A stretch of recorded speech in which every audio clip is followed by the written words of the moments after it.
16वां प्रकरण। तत्व ज्ञान करके संपूर्ण प्रपंच और तृष्णा नाश ही का नाम मुक्ति है। अब इसी वार्ता को आगे वर्णन करते हैं। अष्टावक्र जी कहते हैं कि तात चाहे तुम अनेक शास्त्रों को अनेक बार शिष्यों के प्रति पठन कराओ अथवा गुरु से पठन करो, पर बिना सबके विस्मरण करने से तुम्हारा कल्याण कदापि नहीं होगा। पंचदशी में भी कहा है, बुद्धिमान पुरुष प्रथम ग्रंथों का अभ्यास करे, फिर पुनः पुनः उसका विचार करे। तत्पश्चात जैसे ये चावल का अर्थी पुरुष चावलों को निकाल लेता है और प्याल को फेंक देता है, वैसे ही वह भी जीवन मुक्ति के सुख के लिए अभ्यास के पश्चात सबका त्याग कर देवे। प्रश्न, सुषुप्ति में सब पुरुषों को स्वतः ही विस्मरण हो जाता है। यदि सर्व वस्तुओं के विस्मरण करने से ही मुक्ति होती है तो सब जीवों को मोक्ष हो जाना चाहिए, पर ऐसा तो नहीं देखते हैं। इसी से सिद्ध होता है कि सर्व का विस्मरण व्यर्थ है। उत्तर सुषुप्ति में यद्यपि विस्मरण हो जाता है तथापि सबका विस्मरण नहीं होता है, क्योंकि सर्व के अंतर्गत अज्ञान है। सो अज्ञान सुषुप्ति में बना रहता है और जीवन मुक्त को तो अज्ञान के सहित संपूर्ण अध्यस्त वस्तुओं का विस्मरण हो जाता है। इसी वास्ते जीवन मुक्ति की इच्छा करने वाले को सर्व वस्तुओं का विस्मरण करना ही उचित है। अष्टावक्र जी कहते हैं, पुत्र चाहे तुम भोगों को भोग, चाहे तुम कर्मों को कर, चाहे तो समाधि को लगा, आत्मज्ञान के प्रभाव करके सर्व आशाओं से रहित होकर तेरा चित्त शांत रहेगा। यथार्थ आशाओं से रहित होकर जो कर्म तू करेगा कोई भी तेरे को बंधन का हेतु न होगा, क्योंकि आशा ही बंधन का हेतु है। इसलिए सर्व से निराश होकर, सर्व में आसक्ति से रहित होकर जब विचरेगा तब तू सुखी होएगा। ये शिष्य संपूर्ण लोक शरीर के निर्वाह करने में ही दुखी होते हैं, यथार्थ शरीर निर्वाहार्थ परिश्रम करने में ही दुख उठाते हैं, परंतु इस बात को नहीं जानते कि परिश्रम ही दुख का हेतु है।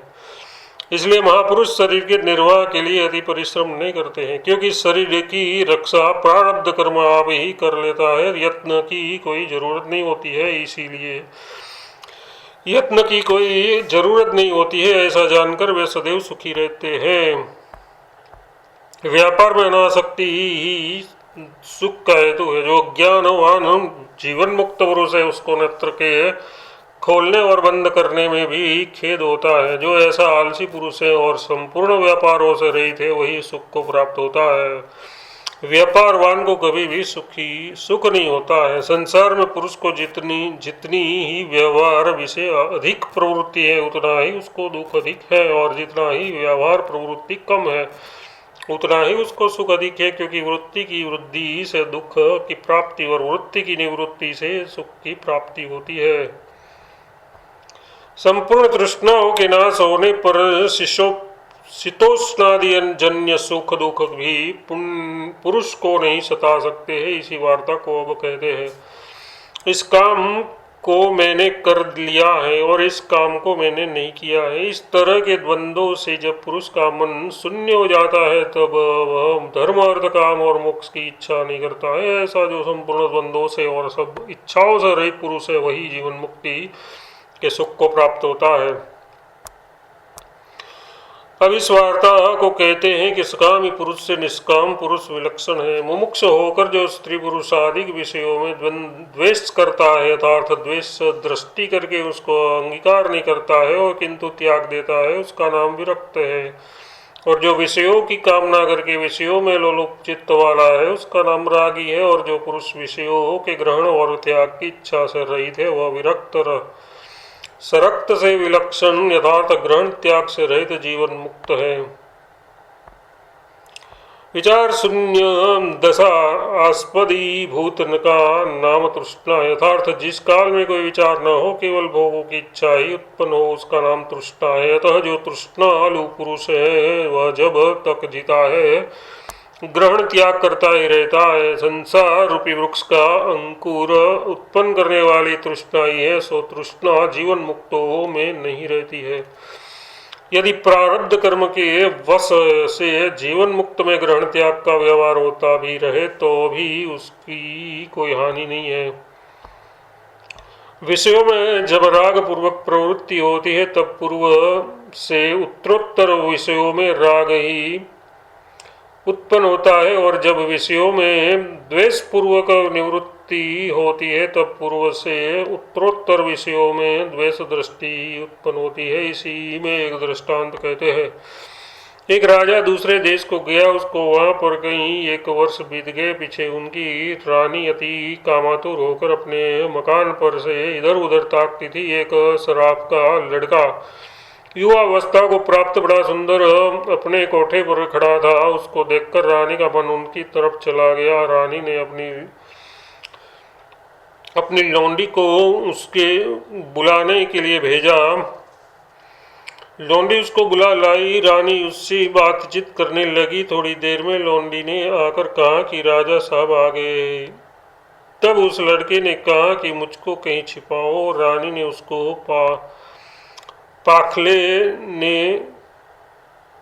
पाखाने के नल में खड़ा कर दिया। इतने में राजा भीतर आ गए और नौकर से कहा, जल्दी पानी लाओ, हम पाखाने जाएंगे। नौकर पानी लाया। राजा पाखाने गए। राजा साहब को दस्त पतले आते थे, इस कारण नल की मोहरी पर बैठकर जो पखाना उन्होंने फिर तो नीचे उस लड़के के ऊपर जाकर गिरा।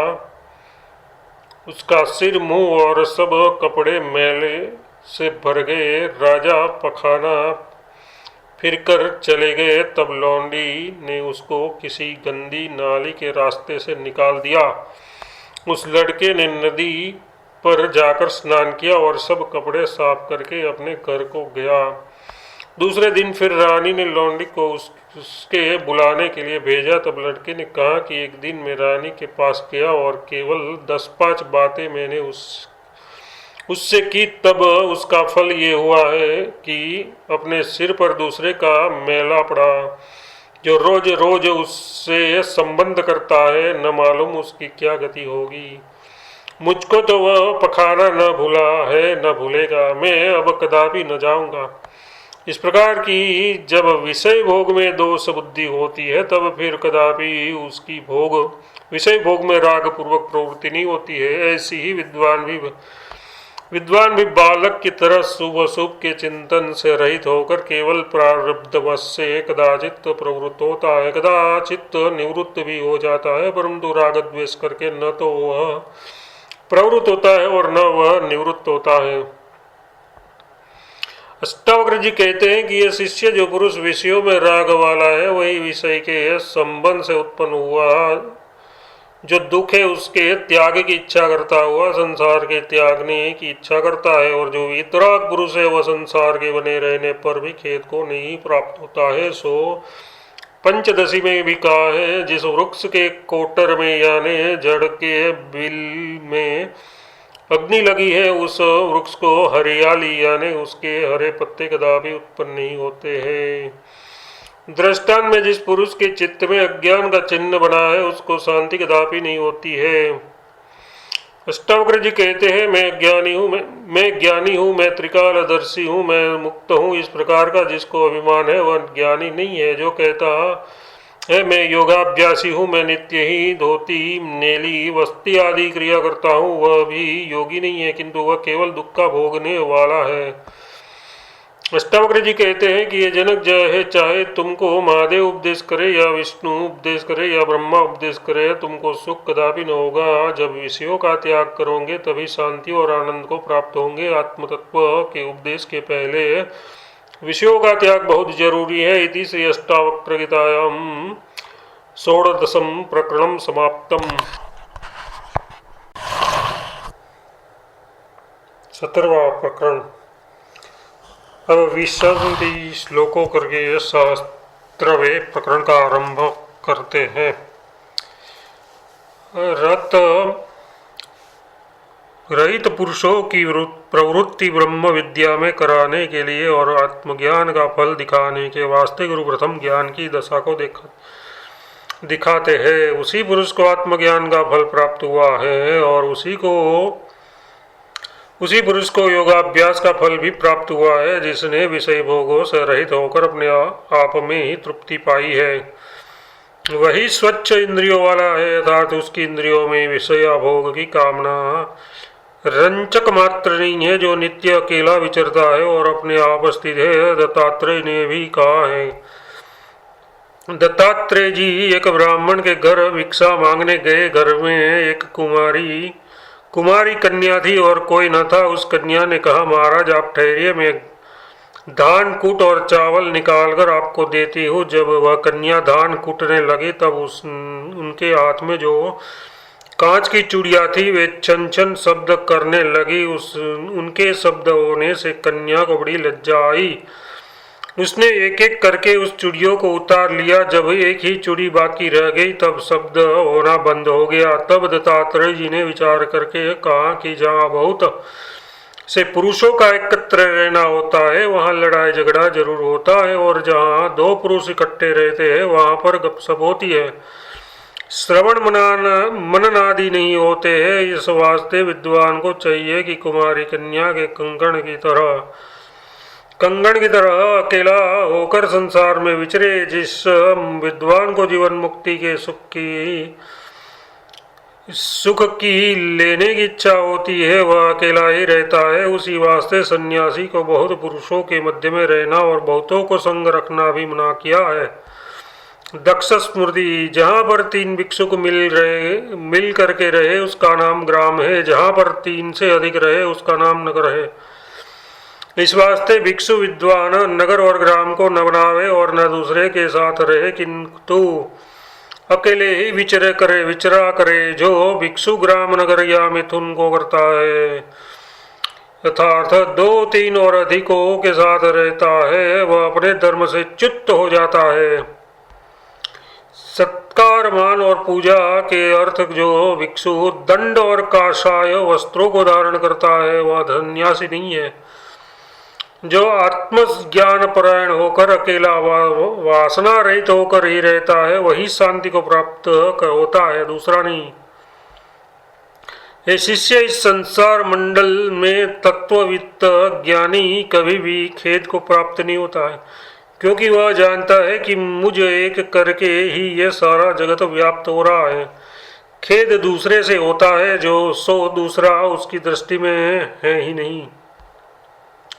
हे शिष्य, जो पुरुष अपने आत्मा में ही रमण करे उसका नाम आत्मा राम है। वह आत्मा राम कदापि विषयों की प्राप्ति होने से और उसके भोगने से हर्ष को नहीं प्राप्त होता है, क्योंकि वह विषयों को तुच्छ जानता है। यथार्थ विषयजन्य सुख को वह मिथ्या जानता है और विषय भोग भी उस आत्मा राम को हर्ष युक्त नहीं कर सकते, क्योंकि अपनी सत्ता से रहित है। जैसे सल्लकी जो मधुर रस वाली बेली है, उस बेल के पत्ते जिस हस्ती ने खाई है उसको कटु रस वाले नीम के पत्ते हर्ष को प्राप्त नहीं कर सकते हैं। वैसे जिसने आत्मानंद का अनुभव किया है उसको विषयानंद नहीं आनंदित कर सकता है। अष्टावक्र जी कहते हैं, हे जनक, जिस पुरुष भी भोगे हुए भोगों में आसक्ति नहीं है और जो नहीं भोगे हुए भोग हैं उनमें उसकी आकांक्षा भी नहीं है, परंतु जो अपने आत्मा में ही तृप्त है वैसा पुरुष संसार सागर विषय करोड़ों में एक ही है अथवा एक भी दुर्लभ है।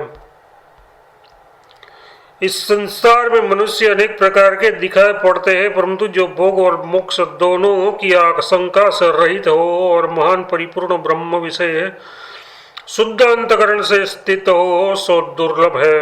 हजारों मनुष्यों में से कोई एक मनुष्य अंतकरण की शुद्धि के लिए यत्न करता है, फिर उनमें से भी कोई एक विरला पुरुष आत्मा को यथार्थ जानता है।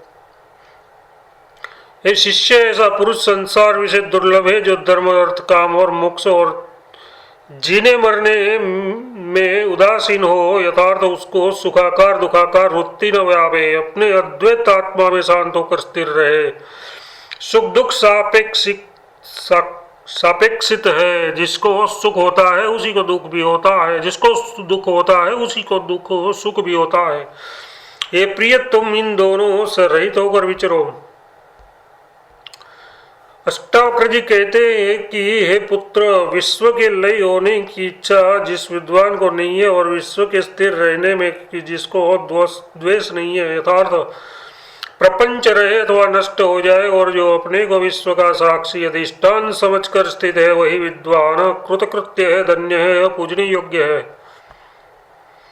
मैं अद्वैत आत्मज्ञान को द्वारा कृतार्थ हुआ हूँ, ऐसी बुद्धि भी जिस विद्वान की उत्पन्न नहीं होती है और आहार आदि को करता हुआ भी जो शरीर सुख को उल्लंघन करके स्थिर होता है और बाह्य इंद्रियों के व्यापारों के होने पर भी अज्ञानी मूर्खों की तरह खेद नहीं करता है और जो खड़ा हुआ, बैठा हुआ, चलता हुआ भी समाहित चित्त वाला है, वही धन्य है, वही ब्रह्म रूप है। ये शिष्य, जिस पुरुष का संसार सागर क्षीण हो गया है, उसको विषय भोगों की इच्छा भी नहीं रहती है और न उससे विरक्त होने की इच्छा रखकर उसको रहती है।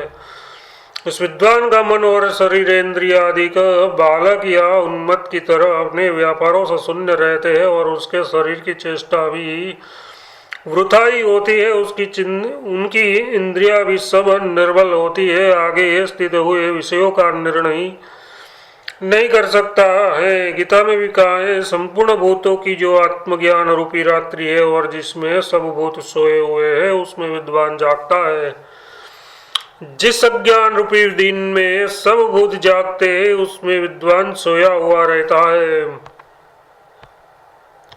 ये शिष्य, विद्वान ऐसे दिन विषय जागता नहीं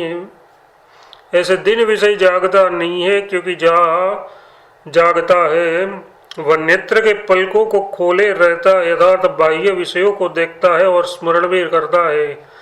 ज्ञानी बाह्य विषयों को न देखता है और न स्मरण करता है, इस वास्ते वह जागता नहीं है और ज्ञानवान सोता भी नहीं है, क्योंकि जो सोता है वह नेत्रों के पलकों को बंद कर लेता है और इसी कारण तब वह बाहर के किसी पदार्थ को नहीं देखता है। सो विद्वान ऐसा नहीं करता है, किंतु बाहर के सब पदार्थों को ब्रह्म रूप देख करके देखता है। प्रश्न, ऐसे ज्ञानवान की कौन दशा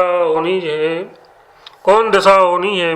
उत्तर, हो बड़ा आश्चर्य है कि शांत चित्त वाला कोई ज्ञानी एक अलौकिक उत्कृष्ट तुरीय अवस्था को प्राप्त होता है। उस दशा का वर्णन चतुर्मुख से बाहर है। अब ज्ञानवान की अलौकिक दशा को दिखलाते हैं। शिष्य, विद्वान जीवन मुक्त सर्वत्र सुख दुख में स्वस्थ चित्त रहता है। अज्ञानी सुख में हर्ष और दुख में सुख को प्राप्त होता है। ज्ञानवान सुख दुख और हर्ष शोक को बराबर जानकर अपने आत्मानंद में मग्न रहता है। अज्ञानी मित्र से राग और शत्रु से द्वेष करता रहता है। ज्ञानवान शत्रु और मित्र में समदृष्टि वाला रहता है। विद्वान संपूर्ण विषय वासनाओं से रहित होकर जीवन मुक्त होता हुआ संपूर्ण अवस्थाओं में एक रस ज्यों का त्यों प्रकाशमान रहता है। सर्वत्र देखता हुआ, सुनता हुआ, स्पर्श करता हुआ, सूंघता हुआ, खाता हुआ, ग्रहण करता हुआ, बोलता हुआ और चलता हुआ भी इच्छा द्वेष से रहित ही होता है, क्योंकि उसका चित्त महान ब्रह्म विषय स्थित है और इसी से वह जीवन मुक्त है।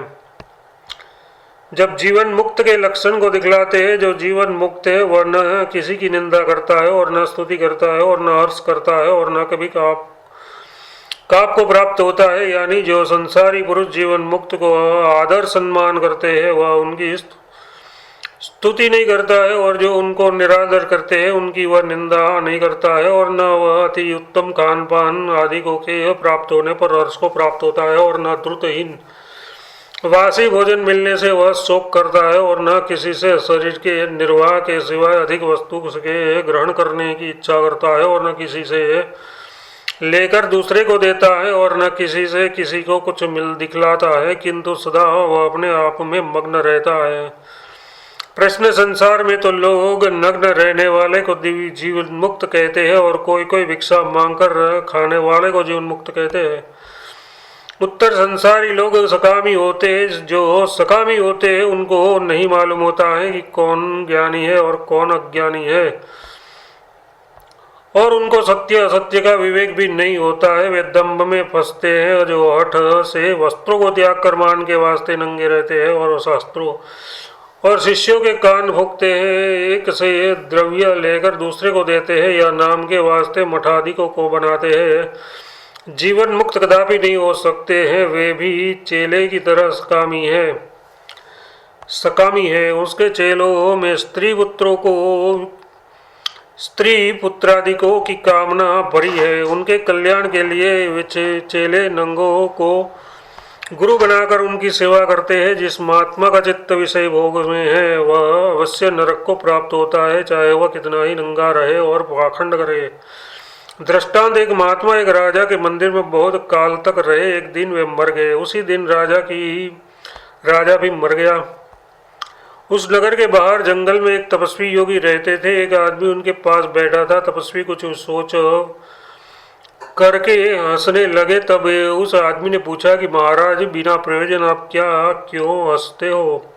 उन्होंने कहा, हम बिना प्रयोजन नहीं हंसते हैं, किंतु राजा के पास जो महात्मा रहते थे वे मर गए हैं और राजा भी मर गया है, और राजा स्वर्ग में गया और महात्मा नरक में गए, क्योंकि राजा का मन महात्मा में रहता था, इसी वास्ते वह स्वर्ग में गया। उसको वैराग्य बना रहता था और महात्मा का मन राजभोगों में रहता था और वैराग्य से शून्य रहता था, इसी वास्ते वे नरक को गया। दृष्टांत, चाहे कितना ही नंगा रहे वह कदापि जीवन मुक्त नहीं हो सकता है। जो वासना से रहित है वही जीवन मुक्त है। अनुराग प्राप्त यथार्थ प्रीति के सहित स्त्री को देख करके जिसका मन कामातुर नहीं होता है, और मृत्यु को समीप स्थित देखकर जिनका मन भय को नहीं प्राप्त होता है, किंतु अपने आत्मानंद में आनंद रहता है, वही जीवन मुक्त है। जिसका चित्त सुख दुख में सम रहता है, अर्थात शरीर का अति सुख होने से जो हर्षित नहीं वो प्राप्त होता है, और शरीर को खेद होने से जो शोक नहीं प्राप्त होता है, और संपदा के प्राप्त होने पर जिसको हर्ष नहीं होता है, और विपदा के आने पर जिसको शोक नहीं होता है, वही जीवन मुक्त है। जो वासना रहित पुरुषों के साथ न द्रोह करता है और न दीन के साथ करुणा करता है, और न शारीरिक सुख के लिए किसी के आगे हाथ बढ़ाता है, और न कभी आश्चर्य को प्राप्त होता है और न कभी क्षोभ को प्राप्त होता है, वही पुरुष जीवन मुक्त है।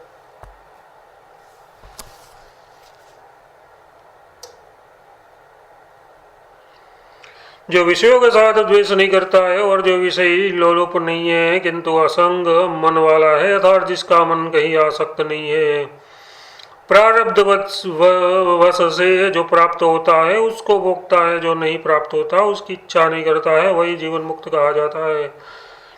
जो समाधानता और असमाधानता को यथार्थ हित और अहित की कल्पना को नहीं कर जानता है, ऐसा शून्य चित्त वाला जो ही विदेह केवल्य को प्राप्त हुआ है, वही जीवन मुक्त है। अष्टावक्रज कहते हैं, जनक, जो विद्वान अहम मम अभिमान से शून्य है, यथार्थ ये मैं हूँ और ये मेरा है, इस प्रकार के अभिमान से भी जो आ रहित है और अधिष्ठान चेतन से अतिरिक्त किंचित भी सत्य नहीं है, ऐसे निश्चय वाला जो पुरुष है वह सर्व व्यवहारों को करता हुआ भी कुछ नहीं करता है, क्योंकि उसको कर्तृत्व अभिमान नहीं है। हे शिष्य, गलित हो गई है अंतःकरण की वृत्ति जिनकी, यथार्थ जिस विद्वान के मन में संकल्प विकल्प आदि नहीं रह फुरते हैं और दूर हो गया है, स्त्री पुत्र आदि को कैसे मोह जिसका अंतरात्मा की तरफ है, चित्त का प्रवाह जिसका और जो जड़ता से रहित है, अपने आत्मानंद में सर्वत्र ही स्थित है, वही जीवन मुक्त कहलाता है। इति श्री अष्टावक्र गीतायां 17 प्रकरणं समाप्त।